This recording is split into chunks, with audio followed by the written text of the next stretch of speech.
Ah, salut Justine. Eh ben, on continue la visite alors de la partie 3 de Nippon Boutique. Donc, on va refermer un petit peu, il fait pas très chaud. Tac, bah, c'est par là que passent les colis hein, pour la livraison. Eh ben, écoute, accompagne-moi, on est dans la partie céramique là. On va retrouver donc tout un tas de céramique japonaise hein, qui peuvent être des assiettes. On voit ici plutôt au sol. On a toute une gamme de bols hein, avec différents motifs. On va retrouver des motifs japonais connus. Donc bol à riz, bol à soupe. Bon, c'est des choses qu'on utilise même au quotidien chez soi, il n'y a pas de problème. Ici, toujours les petites assiettes creuses en bas, donc c'est des très jolies assiettes pour faire des beaux services, pour recevoir ou même au quotidien. Là, on a des beaux bols à riz avec des petits motifs chats, tu vois, qu'on va voir typique un peu du Japon, qui sont appréciés des enfants. Les enfants adorent manger là-dedans. Ici sur le côté, on a les gros bols à ramen, hein, dont notamment un que tu avais fait un t-shirt, hein, c'était celui de Naruto là-haut. Ensuite, on a on avait rangé plutôt le stock par type, hein, on est plutôt sur les assiettes rectangulaires, des petits plateaux rectangulaires, assiettes carrées, carrées. Il y a des belles choses, hein, il y a des beaux plats hein, sur pied et tout, machin, ça c'est... Bon, très belle présentation, hein, ça fait son petit effet. Les petits sauciers, ici, pour mettre toutes les petites sauces, hein, voilà. Là, hein, on a d'autres bols à ramen, hein, donc ils sont même chose. Hein, il y a beaucoup plus gros. Je vois qu'il y a David qui nous a rejoint. On peut mettre du... Hein, au niveau plat traditionnel qui sont dans ces gros bols là, c'est un peu plus... Ouais, c'est un peu plus grand là. Là, on peut mettre beaucoup plus d'ingrédients dessus. Alors, ils sont pas trop courants, mais ils se vendent très bien. Ils ont la cote. Donc là, ce sont les bols classiques. Donc il y en a qui sont évasés, qui sont pleins, qui sont plats. Il y en a qui sont un peu plus... Alors ça, c'est vraiment la taille...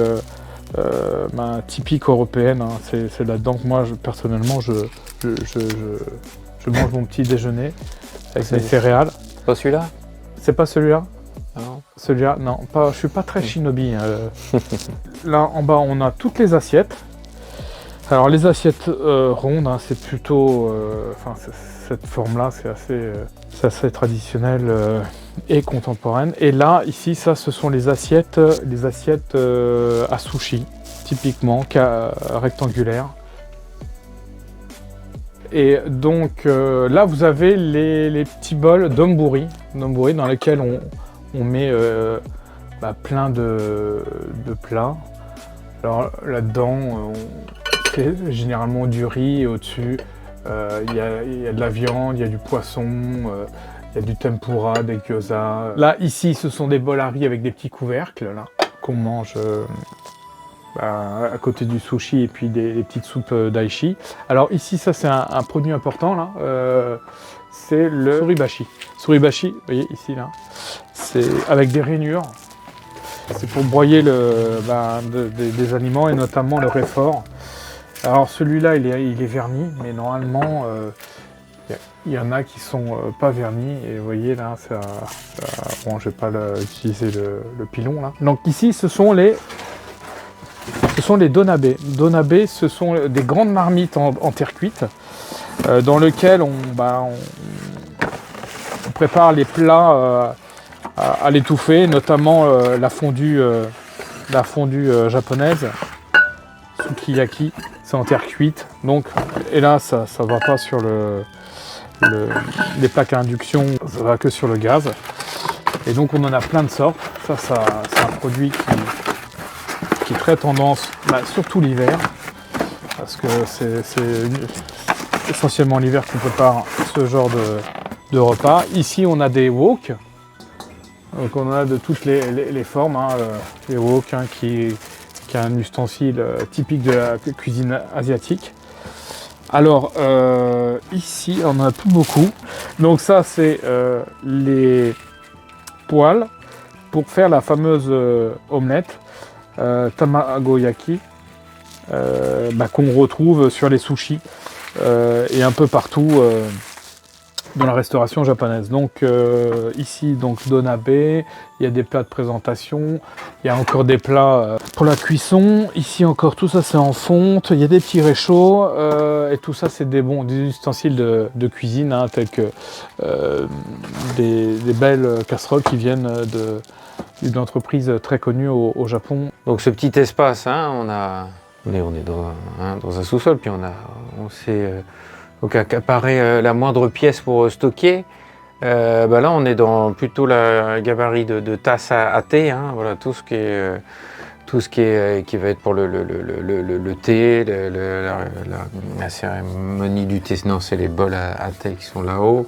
Et là, c'est les petites tasses à thé. C'est des yunomi, c'est les tasses qu'on trouve dans tous les cafés, enfin les bars à sushi. Voilà. Donc ici, on a les récipients pour le shawanmushi, c'est le fameux flan à base d'œufs qui est connu au Japon. Donc là, on a plusieurs styles. Donc ça peut aussi servir comme on le vend d'ailleurs en tasse à thé, hein, pour pouvoir mettre un couvercle. Voilà, on en a plein. On a des très beaux modèles, hein, vous voyez, de tasses à thé là qui sont. C'est vrai que sur internet, au niveau de la photo, on voit pas, mais là, je sais pas, tu vois quand même le doré, le rendu. Donc c'est très joli. Il y en a peut-être d'autres là. Ici, en doré, là. Hop.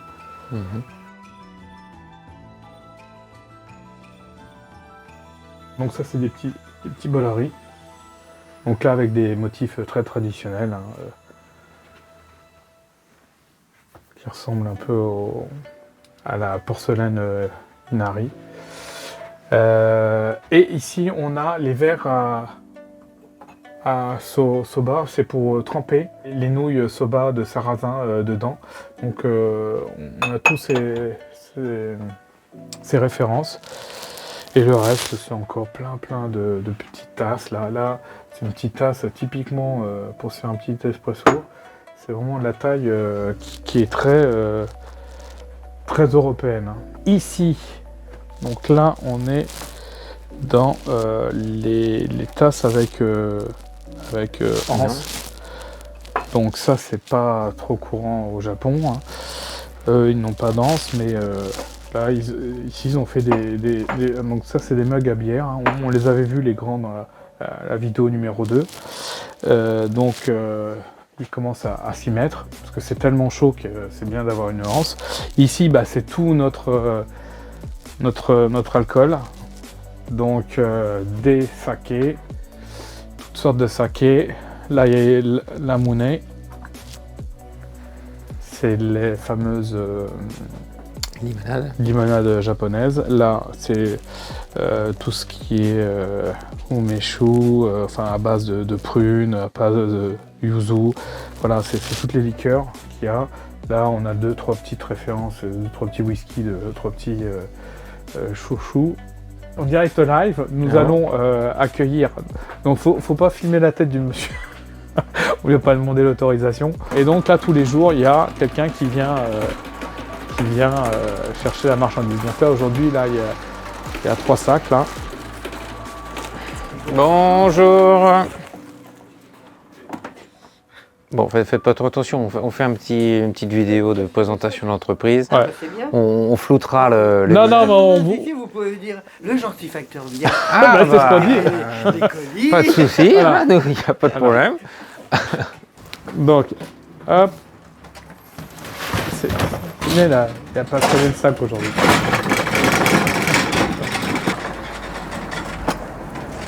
Donc voilà, et donc on a fait le tour de cet étage. C'était essentiellement de la céramique, avec des très beaux bols, hein. Regarde celui-là. Toi, là, il y a bleu, un peu vert et tout ça. Donc, on a de très beaux bols. Il y a aussi des trucs un peu plus, on va dire, kawaii, hein, avec des petits chats, des petits daruma.